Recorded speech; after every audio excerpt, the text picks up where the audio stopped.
Hello Vibely users, want to switch the app to your preferred language?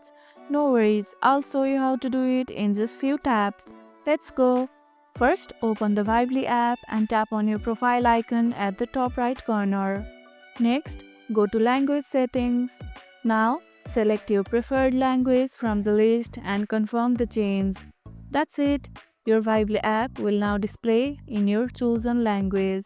If your language doesn't update immediately, try restarting the app or checking for updates in the App Store.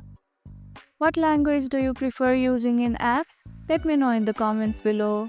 If this tutorial helped, don't forget to like this video, share it, subscribe, and leave a comment below. Thanks for watching, and I'll see you in the next one.